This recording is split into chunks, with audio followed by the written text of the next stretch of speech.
And we're live. It is Monday, March 24th, 2025, the year of our Lord. It is 8 o'clock a.m. The sun is not shining. The birds, the birds may be chirping for all I know, but it's actually a pretty gray and rainy day. And you may have noticed that I'm not wearing a dog shirt today.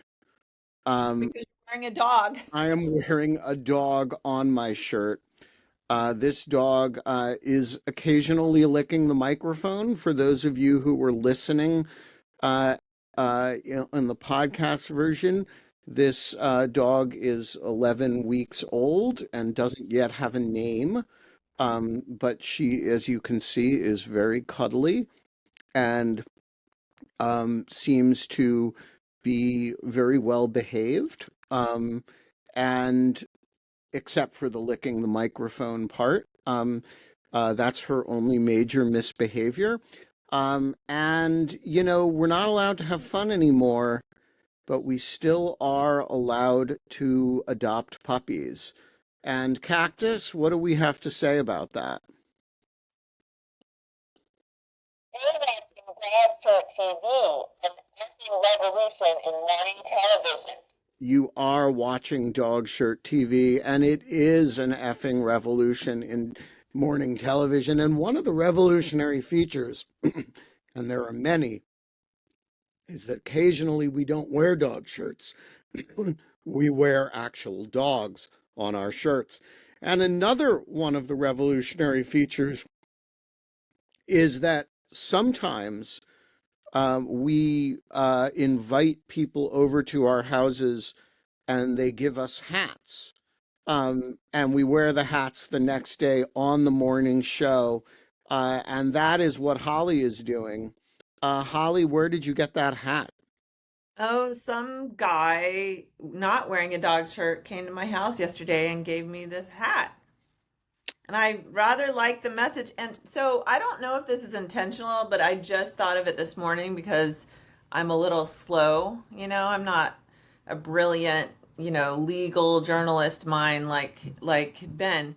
But so Defy Tyranny, is that a takeoff on the Wicked song Defy Gravity? Oh, I don't know because I've never seen Wicked.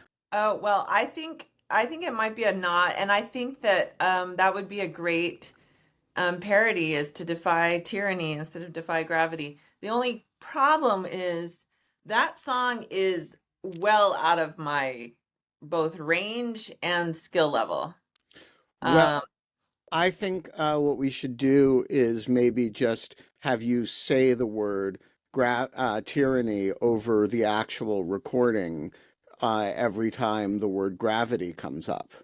okay. I have no idea whether the Defy Tyranny hat comes from the Defy Gravity hat. But look, here's another one of the revolutionary features, of which there are many. Sometimes we have friends over to record, to help us with art projects that we're doing, and then we come on the show and critique them, and we point out that the volunteer labor that's shown up for us is just not up to our standards, which seems sort of cheeky. And then we have the nerve to have them over again, and they bring, because they've watched the show, um, a chart for which uh, for which Holly can critique their own work. And so we display this chart on the show as though it is not, as though the scale of shame is theirs rather than ours for inviting them over to the house to do free work for us and then complaining about the work quality on the show. So, and then a final revolutionary feature of the show, of which there are many, is that sometimes our co hosts send me a text that says, I'm going to be my version of on time. And that means I'm only going to be a little bit late when it comes from Ev. and then we spend the entire monologue untangling headphones, because um, you know it's not entertaining enough to listen to me monologue. We need visual stimulation, and seeing if Ev can actually manage to untangle her headphones is the kind of visual stimulation that many of us actually need to get started in the morning. So that's the weekend roundup, guys. We're not allowed to have fun anymore, but we are allowed to have puppies, uh, critiquing our forced labor practices, our forced labor volunteers, and headphone untangling. Happy Monday, guys. I mean, money. Ev, look, you look all spiffy though. You may be not, you may have not had your headphones in order, but you look like you're all professional and doing something professional this morning. I am actually not. I have this trick of like, if you pull a jacket over anything, it looks like you're decently clothed. So that's what I do. I don't care about what I will be wearing, but I just grab a jacket over. So these are actually like the shirt underneath is kind of a um the clothes that you wear when you're going to ski and you don't want to be cold. Oh, like the under like the long underwear or whatever you call it. Yeah, the Yeah, long. so Yeah, I well, you don't. look like ready to give a very important lecture, But I and don't think, Ev, I don't think you should admit that. I think you should do that, but it should be your secret, and your actual response when somebody says you look very spiffy is, "Oh yeah, it's Pierre Cardin," or you should have some you're bringing long Prime Minister today. long laundry list of designers who you invoke to explain the ski wear. I should, but also I like to play with the norm of like, oh, you think I wore nice clothes for you? Ah, no, actually, no, no, no, no. No, it's just long underwear. Yeah, see, that's But also one of the thanks. that's one of the revolutions on the show is that we are honest about what Yes, is going on and authentic, and we don't like what you see is what you get. There's no like wizard behind the curtain. We are the wizards, and we're you get what you get, and We you don't. are our own saviors. Um, all right. Ev, Ben. your uninvadably big, independent country, without our permission, I might add, has decided to have an election. And I want to raise my voice in objection to this. I thought you guys had to ask permission from Washington to have an election. Turns out we do not. But you were told about it. Don't pretend that don't act like it was not something you knew would happen. Donald Trump even recently said, even decided that he would chime in and say that actually the Podiev guy, he's mad at me, he's not kind with me, so the liberal is as easy as I would rather deal with the liberal one, which we media are saying that it's Podiev Stafford who have asked JD Vance to it would be better if we weren't too close to Yes. So all right. Let's talk about the shape up of Canadian elections. So it gets called over the weekend by the new Prime Minister Mark Carney, who's you know, I think defining himself as a an anti-Trump nerd. Is that like a nerd banker pretending to be a tough guy against Trump? Is that a fair way to describe him? I don't think he portrays himself as a nerd. He cannot distinguish it for it's his identity clearly, but So it's a nerd pretending to be a tough guy. It is like his most recent ad campaign is with Mike Myers on a hockey rink, and they're like talking about Oh, hockey. good. I It's love cute, my. right? It's cute, right? But yeah, and he's been playing hockey with the Edmonton Oilers recently. He's a former hockey player who played on Oxford team, so like clearly nerds. Uh, but like he really puts a lot of emphasis on the hockey part of himself. Isn't like a nerd pretending to be a tough guy? Isn't that kind of the whole persona of Canada? I don't know. No, because some Canadians are really tough.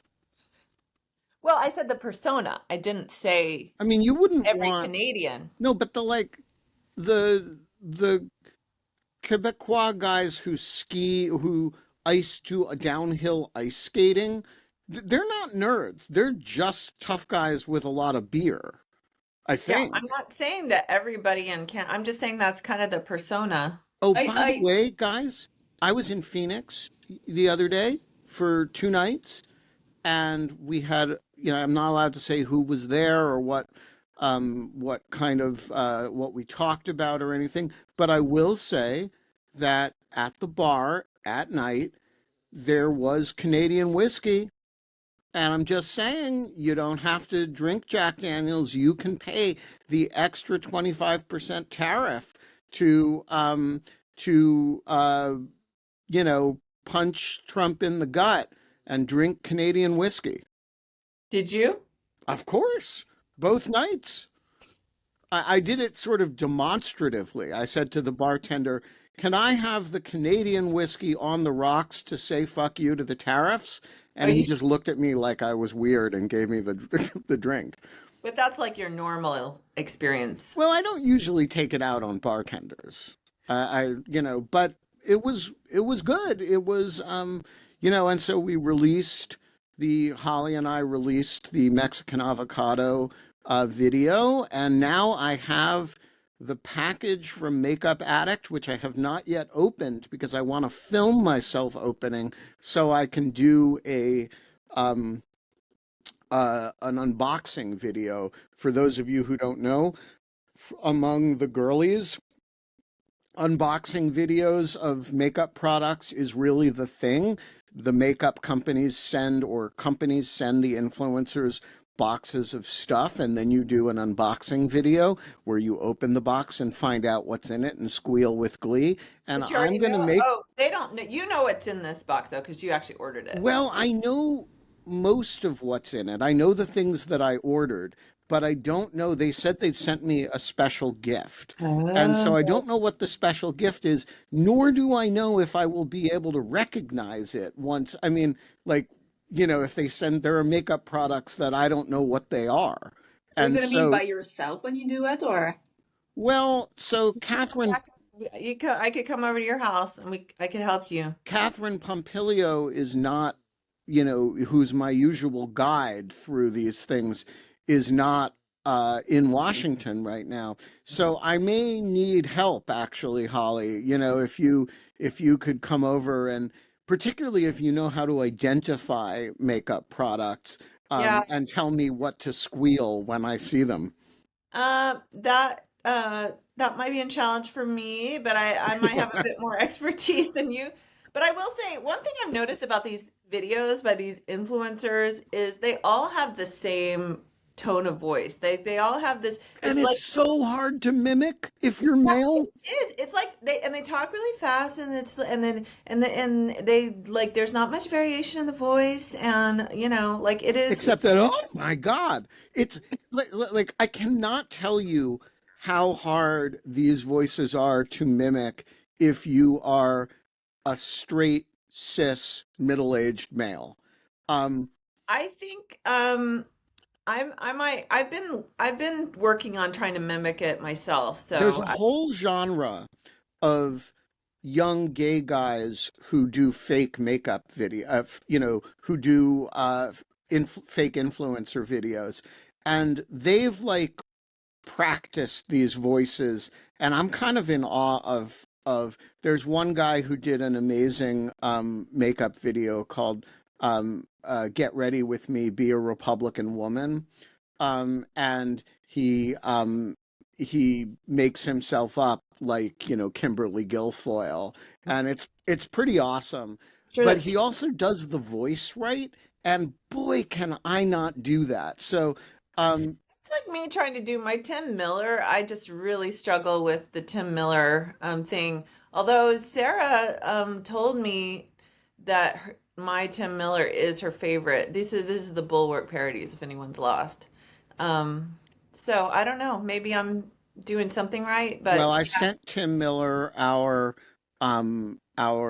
avocado video, and he wrote me back one word, which was Holly! Exclamation mark! Exclamation mark! oh, so he knows Exclamation that I mark! exist. Well, that's Well, he refreshing. definitely knows that you exist. Um, uh, um, Aw, all so right. So back to Canadian elections. Yeah. I have a question for Ev. So to me, again, I know very little about Canada, and I'm not a political strategist even here in America. I'm a worker. Like, I'll do what someone tells me who knows what's going on, but I have no strategy for how to fix America. But to me, it seems rather smart of him to call the elections right now. Oh yeah. Oh yeah. Well, two things. The first one is that he didn't really have a choice. I mean, it was truly weird to have this guy we've not been super familiar with, like just walk over the whole world pretending to be our prime minister. And like I'm sympathetic to the guy, but I was just not comfortable with having an unelected prime minister making quite important decisions about our future. So this is the first thing. He didn't really have the choice on that front. Also, if he weren't the one calling the election, the other party would have probably, they had all promised to do it. I'm not sure that Pierre Poilievre would have actually done it because he really lost his moment. It's a great tragedy of Pierre Poilievre. He would have great conversations with Hillary Clinton. Both of them are like sure they would be elected to have their glorious moments, and it slipped like Well, at the last Donald minute. Trump shit on them, so Yeah, well, I'm sure Poilievre was thrilled about Trump shitting on him. The real problem was when they were too close. And Daniel Smith, the well, Alberta premier, actually got into a meeting with Trump recently and said, like, wait for the tariff. Just wait till our guy is elected, and then you can do whatever you want. So it was really Poilievre was really the Trump's guy, but now you just don't want to be too close to him. yeah.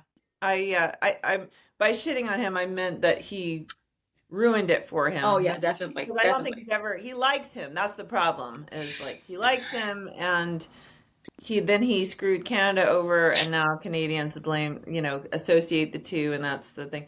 I have to say Can I about ask a can I ask a question about the dynamics of the election? So the last time I saw national polls in Canada, which was a few weeks ago, they were basically tied. Um, and the question is, was that a snapshot in time and now the Liberals are ahead again, is it um, or is it a jump ball election, as Carney calls it? Um, I think that I heard this morning that we were still tied, like something like 32, 33 ish. So I so think that Poilievre's recently, position is not hopeless, not hopeless, no, but he's like on a diminishing curve. Um, yeah. which is where we want Trumpism. So, you yeah. know, we want the total defeat, but let's start with a diminishing downward curve. Um, Say some of these rallies and protests are large. Is this like I know that doesn't mean anything. Well, it does and it doesn't. Like obviously Trump has had many big rallies and that, meant something or didn't mean something.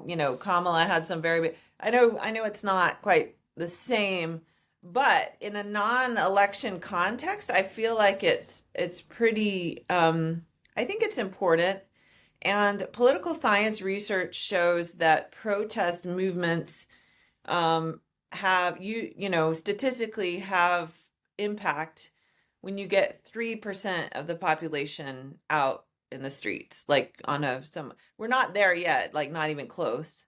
But some of these protests are or rallies, whatever you want to call them, like the AOC Bernie one was, I think 35,000 people, which is pretty I stunning. think protest movements are really important, and for a different reason than the numbers, which is that they are test marketing of ideas. And if you can't get people out in the streets in small numbers, how do you expect people to get people to the polls in large numbers?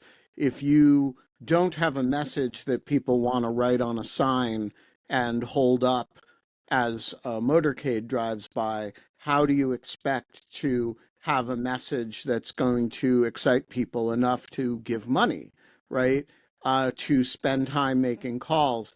And, you know, if you think about the last big protest movement that was sustained in the United States, which was really the Tea Party, it led directly to a whole lot of Republican messaging in the 2010, 12, and 14 elections, two of which they won. Well, and Um, you could say that it actually paved the way for Trump. And, there was a lot of, that's when I remember in 2010. So so for context, those of you who don't know, so I was a Republican, like long time. I was in the 90s because I was brainwashed by in my evangelical background. I was like a rabid Rush Limbaugh listening rabid pro-life activist, actually pro-life type activist. I did volunteer work, I lobbied, I did all this stuff in the 90s. And then I moderated.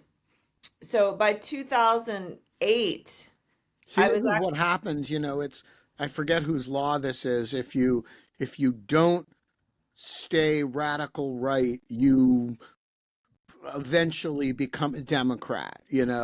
although, That's why yeah, we have to keep radicalizing Holly, because otherwise she'll slip into moderation. yeah, no, I'm a radical moderate now. But anyway, so I moderated. So 2008, I was actually quite torn as to who to vote for because I really liked Obama, and by then I had moderated enough that I would consider even voting for a Democrat. But I was still, pro-life, so that was an issue. But more importantly, I had been a huge John McCain fan since 2000. Like I had in the primary in 2000, I was a big, McCainiac and just adored John McCain. And so I ended up voting for John McCain. But I remember in 2008 just feeling just incredibly optimistic about the country. I was like, this is amazing. Like either of these men, I feel really great about America, having them as a president, even with the financial crash, you know, I didn't, obviously it wasn't either of their fault. And I felt like, you know, these are the best of these are the two best people we could have. And this is what elections are should be. And it's so great that whoever wins, like I feel And didn't great you about. feel that way in 2024, that we had the two best Yeah. people we could have? Absolutely. So I felt like, but I remember having arguments with one of my friends who was a big Democrat and a big influence on me actually, from graduate school. And he was like, basically my view when Obama won is like basically, well, we're done with racism. Yay for us. And he was like, you're not done with the racism. In fact, there's a lot of Sarah Palin. He saw a lot of like racism in the Republican Party. And I was like, no, I was pointing to the John McCain telling the woman to sit down and shut up, who said Obama was an Arab. Remember that famous clip, which is still just, I mean, fantastic. That's a model of leadership. And he was like, no, like, and then I got all huffy because I was like, "You're not saying all Republicans are racist. I'm not racist." And then 2 years later, I'm looking at the Tea Party movement, and I'm looking at speaking of signs, some of the signs people had in the crowds, and what people were saying about Barack Obama, who I thought was fantastic. Like didn't agree with him on everything, but like a model American. Um, and I was like, this is not good. And that's when the Tea Party, like, that's what woke me up. Like, we're not going, and that's pretty much, I haven't voted for a Republican since then. So Well, sorry to give you my whole political. no, No, that was that's super interesting. one of the revolutionary features of the show, and there are many, is that occasionally we will just get the whole political history of a co-host But without actually, even asking for it. Ev, I have a question about Canadian elections. can I ask a question to Ollie before? Yeah. Yeah, you just mentioned the AOC rally, and I think that in my mind, it's super, like, in terms of radical, it's for you guys, American. We in Canada, we see her as like, oh my God, she's the nice one. But every time I hear an American talk about her, it's like she's a crazy radical. Yeah. Is it Well, shifting? Well, it's funny because I said that about, I didn't like, she hasn't been my favorite. Again, I think she's a nice person. I think she cares about the country. She's always been too far left for me. And the same with Bernie. I think Bernie genuinely cares about the country. I think his economic ideas in particular are not, they're too far left for me. But I don't think either of them are like bad people or whatever. And the whole squad vibe, I didn't like it. But I will say about her, my view of her, like, she really, in my view, she really seems to have matured and learned and become more pragmatic and wise. And I really think she's becoming, a really a good leader. Some of her ideas may still be not my ideas, but I really have seen her grow and change, which is to her enormous credit, just as a character matter. People that show growth like that, that's a green flag of like, this is a person that you can trust, and that is a person of good character. So, and I just think that they've always been of the type of personality where they're fighters, right? And that's kind of what you need at this moment. So I think it's not really just for my own opinion, I would go to a AOC rally probably, because I would go to anything right now and do. Um, but it wouldn't be an endorsement of their entire program. It's just they're bringing the fight, and that's people are hungry for that right now. And also their central message of oligarchy. Of course, they probably feel validated because they've been, going on about the billionaires for years and years, and now it's like we literally have an oligarch that causing damage. Like, it's flashing red lights plain to see. So that their central message definitely resonates, but I think mainly people are responding to like just the fighter vibe that they're giving. But I will say, yeah. So yesterday, I re-skeeted, or I don't know what you say. We posted on Blue Sky. Bill Crystal, Bill Crystal posted like applauding AOC and Bernie, and I was like, wow, shit's gotten real when Bill Crystal is like applauding AOC and Bernie. And then George Conway actually reposted that. And then all of a sudden I had thousands of people, like Bill Crystal haters, on my timeline. Like, but by the way, people hate Bill Crystal. People hate Bill Crystal, and I just want to say I love Bill Crystal. I adore Bill He Crystal. is a wonderful man, Is and he is extremely funny, and he is humble. animated by all the right moral instincts in the world, and Absolutely. that is a hill I will die on. Me too. I adore Bill I am Crystal. pro Bill Crystal, He is and if such a anybody lovely. wants to come at me about it because of the Iraq War, bring it on. Yeah, because see, I see his view on there, which for the record, even though I was a big Republican at the time, I was against the Iraq War. I thought it made no sense to me, and I thought it was a bad idea. But I can see how I see the through line on Bill Crystal between those two. I think a lot of leftists judge the neocons. I hate One of my least favorite narratives is like that these foreign policy decisions are driven by money. And it's like, no, American foreign policy has almost always been driven by ideals. Sometimes they're the wrong ideas, and And they're sometimes they're the right ones misapplied to fact at exactly, hand. Bill exactly Kristol is a liberal internationalist, always right. has been. The conservative word for that in the Republican Party, the word for liberal internationalism is neoconism. Yeah, And that means, what does that mean? It means he has a belief in an activist foreign policy that involves our alliances. It means he's tends to be uh, uh, err on the side of intervention in things. It means and can that set of instincts, oh, means he believes in uh, uh, alliances and international governance, right? And it means he believes in American leadership and yeah. things. Now, And I totally agree with that too. It's just I'm not as interventionist, right, certainly in so that case. can you err in those directions? Right, Absolutely, right. particularly if your facts, if the CIA, no shade, Holly, gets I wasn't there. the weapons of mass destruction in Iraq question spectacularly wrong, any set of principles can lead you astray. Do I prefer those principles any day and 3 times on Sunday to isolation, fuck our allies, and by the way, slap tariffs on Canada? Yeah, I do. And am I apologetic about the underlying principles that animate Bill Kristol? No.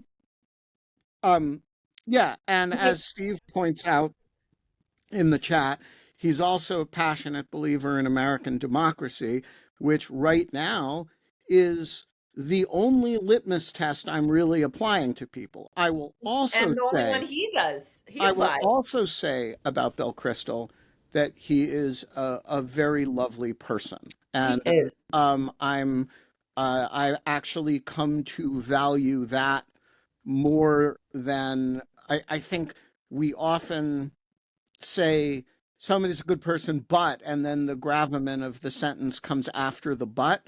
I actually want to flip that and say, let's start with what's before the but, and see, like, not dismiss people politically who we would say that about in the first half of the sentence. Yeah, that's why again, I see there's a commonality just in terms of character, I think, between an AOC and Bill Kristol. And that is, again, a willingness to grow, a willingness to learn, a willingness to Yeah. change. I think they both very much care about the country. Um, yeah, and right now they're very much on the same side and bringing the same fight. As someone in the chat said, they have more in common than AOC and like Schumer, and that is true because it's kind of it's a posture right now more than any sort of position. I mean, it's kind of it's kind of a refreshing moment when you don't have to deal in nuance, like things are so stark, like you kind of, it's a very clear, you don't have to agonize over like, oh, what's the right answer. It's like, well, for now the right answer is to like fight back on this. All But right. if I So can circle speaking of back, the chat, oh, sorry. I have an issue that's come up in the chat, and then Okay. I want to go back to Canadian elections. All right.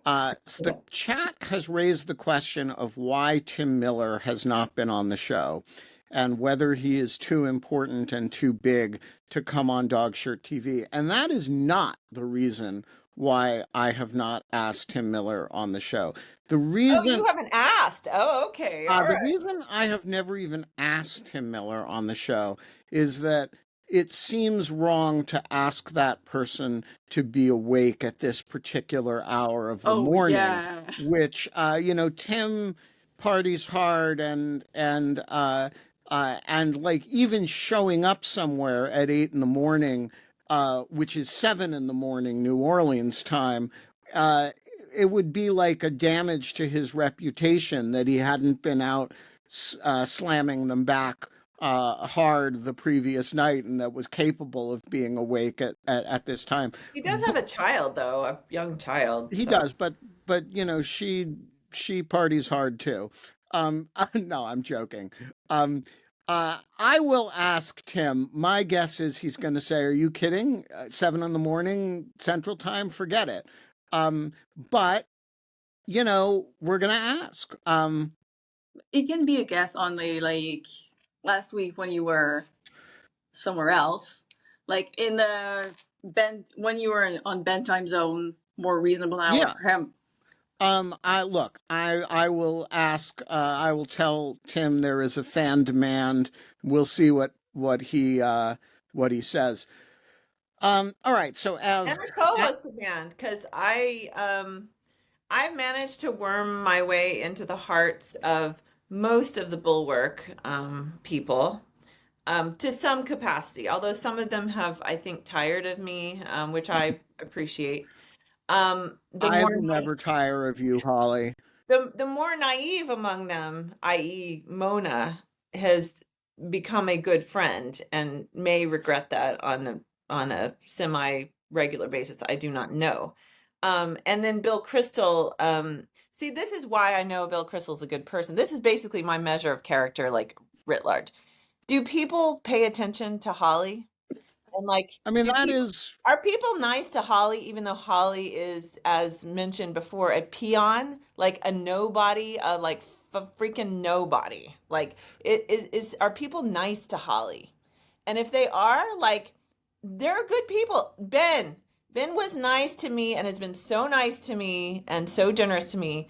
And I'm like, I have nothing to give Ben. Nothing. okay. Wait, John Hawkinson is asking the key question in the chat. Are we equating pay attention to nice to, Oh, or that's a good clarification. Both. In this is case, this both. just Oh, so a form of Elon is a nice narcissism, person. So or is nice nice actually to. means nice? Nice to, John, because Charlie Kirk and Elon Musk have paid me some attention, very scant attention, but it was not nice. So that's a good clarification. No, Okay. no, Bill Crystal, Mona Charon, Ben Wittes, Sarah Longwell, to some extent, have been nice to me. No, note that to some extent. Well, Sarah's very busy. If Sarah was nicer to me and spent more time dealing with me, I would feel bad because I would feel the Republic was suffering as a result. Laura So, Donna with the key line, "We stalkers have it so hard." Um, all right, Ev, we got to get back to Mark Carney here. And I sorry, have I'm a going to shut question, up. just a structural question about Canadian elections. How do you do it so fast? So in the United States here have figured out that the campaign never ends. We got a permanent campaign, a revolution, it's a permanent state of affairs. You guys, he scheduled an election for like a month from now, right? When is it? Canadian election day? April 28th. April 28th. So like, yeah, like a month and 4 days from now. And so let's talk some Canadian election law. What aren't you allowed to do outside the campaign season? So one thing y'all need to know about Ev is that she knows Canadian election law. Um, and um, and so what is the difference legally between this month and 4 days of campaign season and all the rest of the time? So there's spending limits on like how third parties can spend money on advertising. They are the same kind of limits for party as well. There are some ways of advertising that you can or cannot do, whereas whether you're in the campaign or not. Uh, as to why it is so short, I actually would flip the question and ask why you need so long to elect your guys. I don't think we need more than 30 days. So, all right, but help me out because, you know, in in this country, which I'm trying to distinguish from your country, which is Different big, things. uninvadable, and bilingual. Um, we have um, an endless process of choosing the candidates, and then a 3 month process of an election, right? From basically Labor Day to it's 2.5 months. So it's the actual campaign is not that much longer than the Canadian campaign, but the pre-campaign, you know, Donald Trump says he might run, and Elizabeth Warren and 1,000 other people say they might run, goes on forever. And so why? We are not electing a prime minister. We are not electing a president. So we are just electing the leader of a party. Like the prime minister, So you we, have a king for that yes, president stuff, and you don't get to elect him. He's but you all like bow and say my lord and stuff. we definitely, I think, yeah, it's still the case that when we become minister or deputy or like member of parliaments, we swore allegiance to the king. So it's still a thing. And fun fact: Mark Carney was in the UK last week, and he went to see the king. And I think that his Order of Canada pin broke down. And he said, "Oh my God, that's such a." He's told this to the king. "Oh my God, I lost my pin."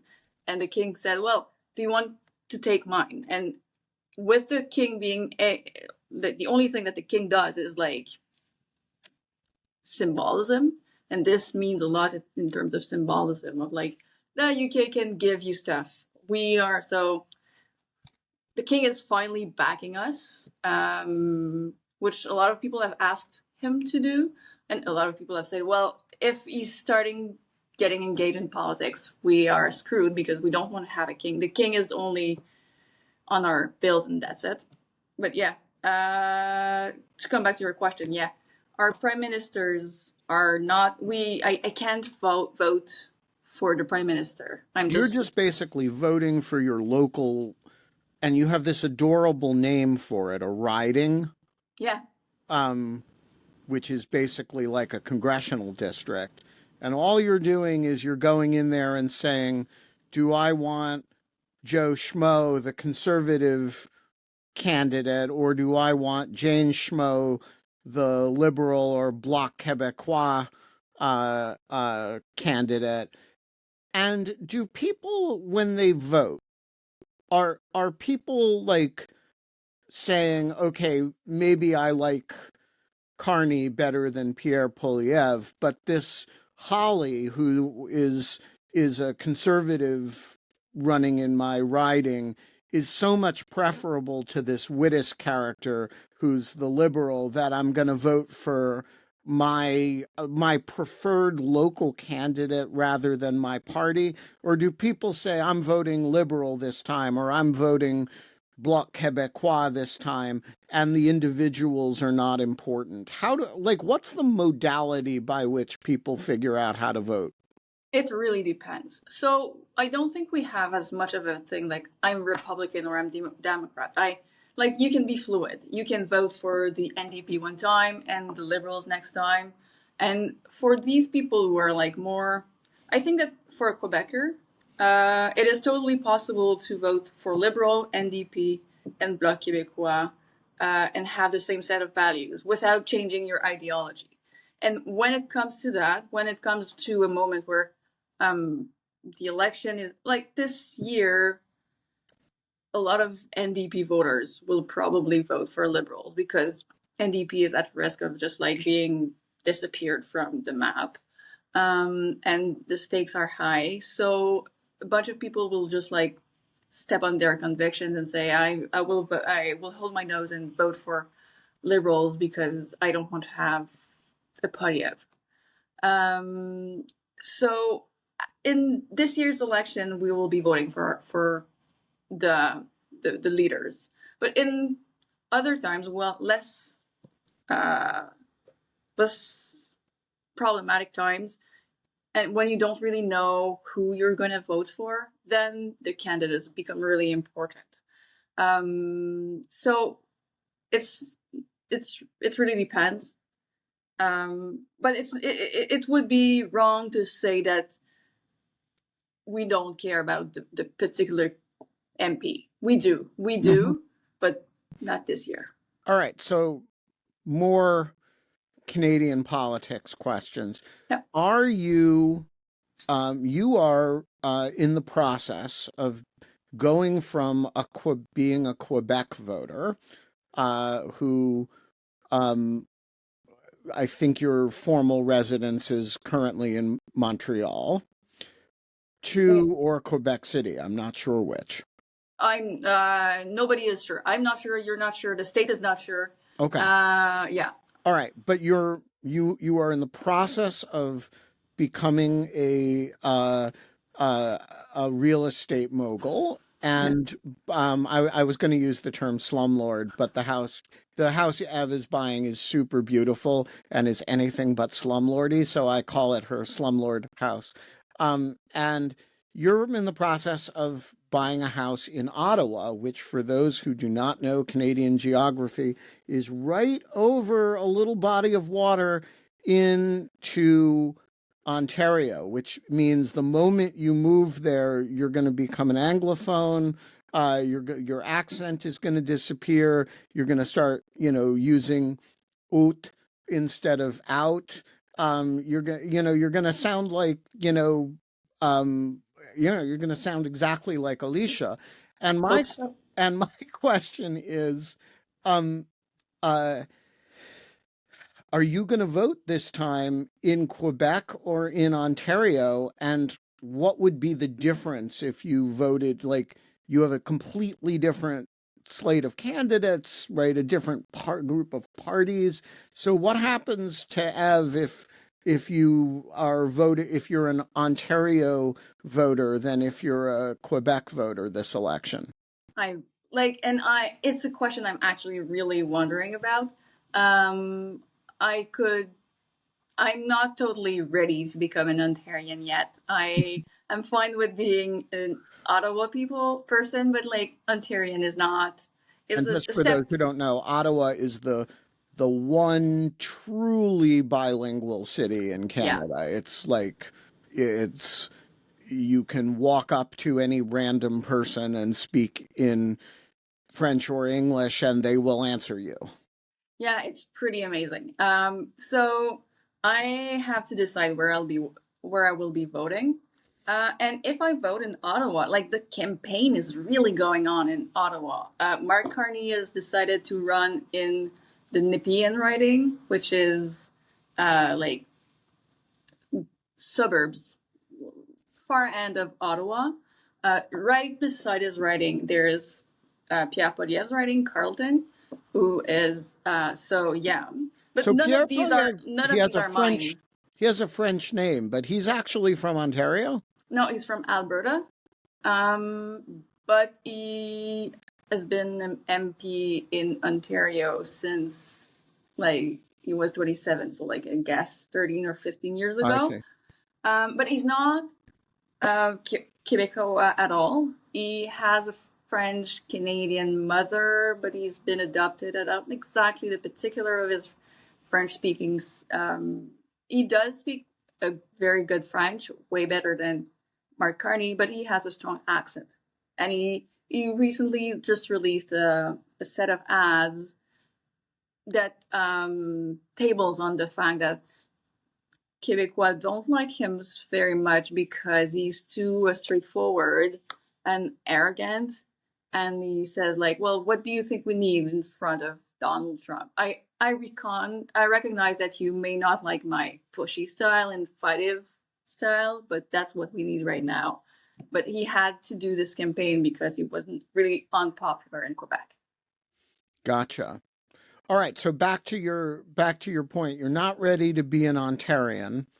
But if I were in either Carney or Poilievre's writings, I probably would decide to vote there because these are consequential writings, and I would want to have a say in them. I'm moving in a riding which is far less consequential, so I have to decide.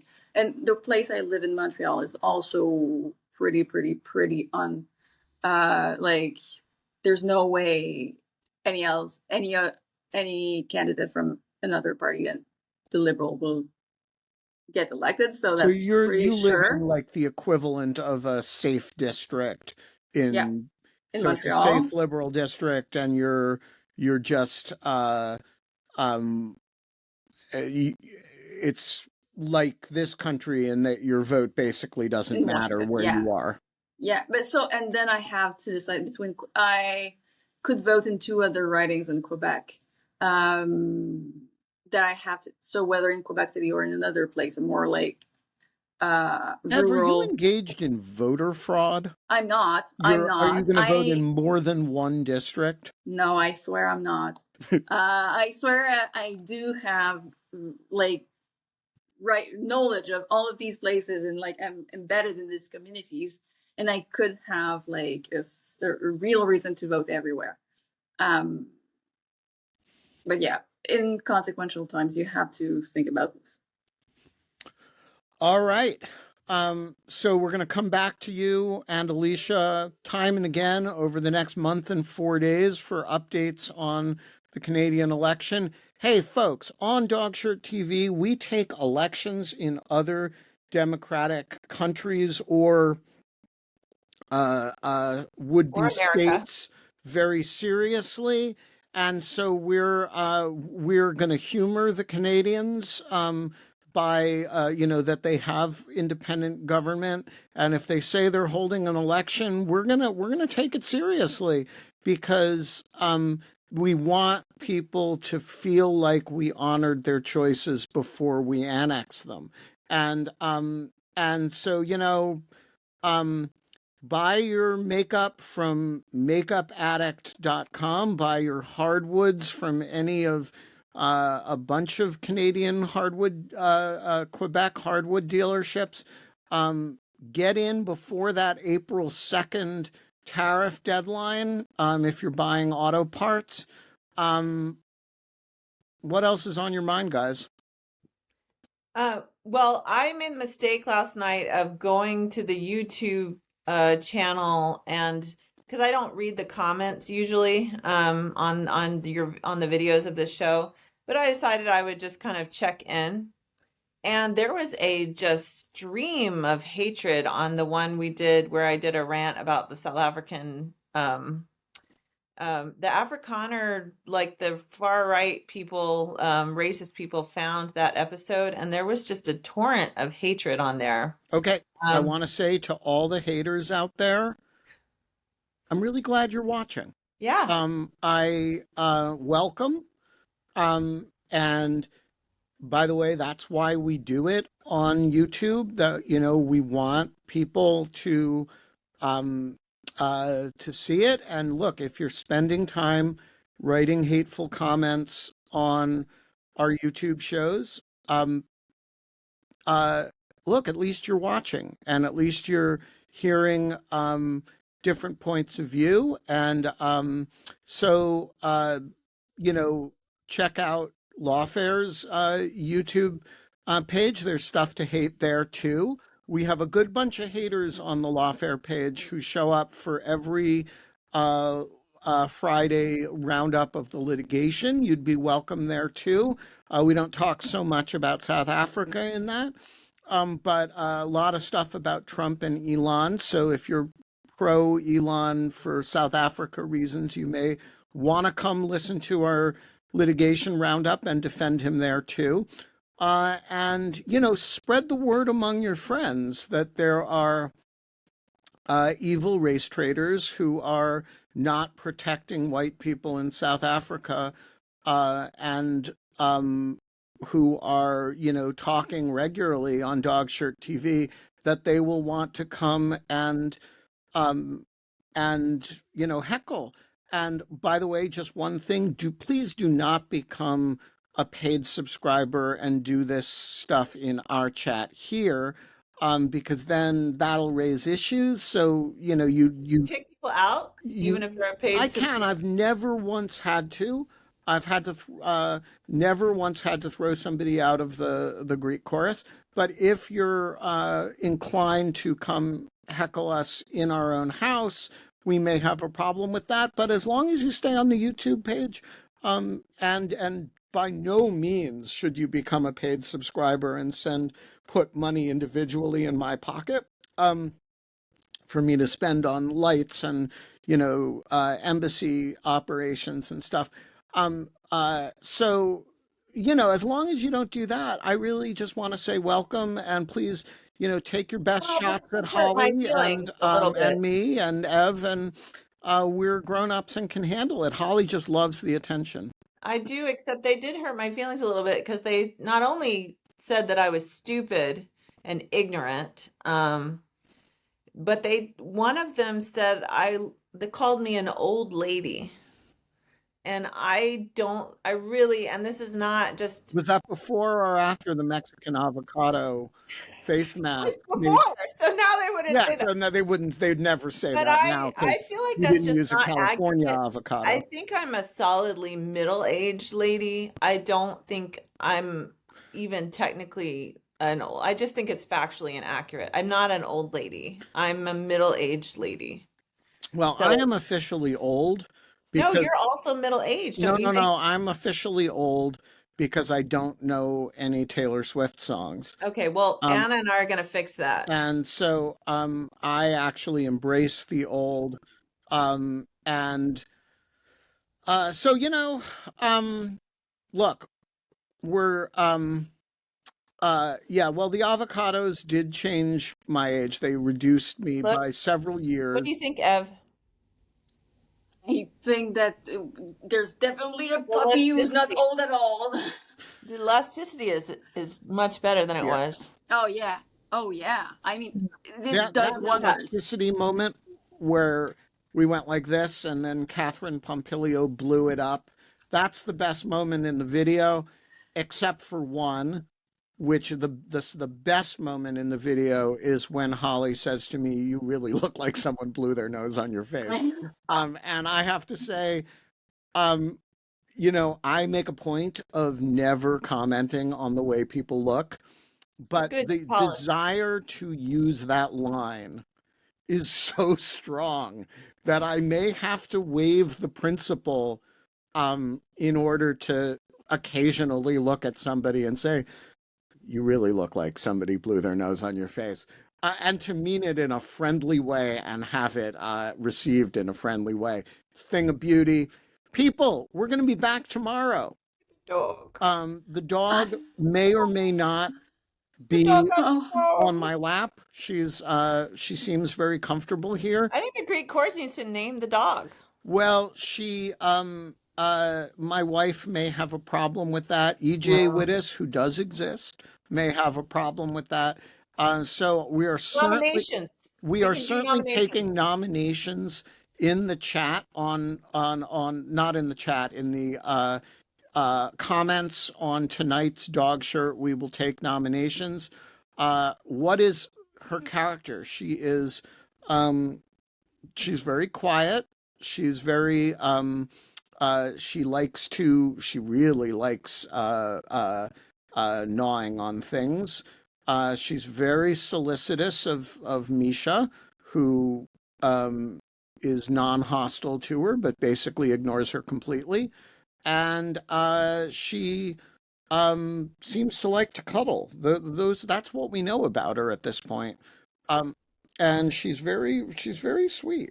Um, all right, she does like microphones. All right, we're going to leave it there. We're going to be back tomorrow. Now that I'm back from my travels to Argentina and Phoenix, Arizona, we're going to line up some guests. I will text Tim Miller today.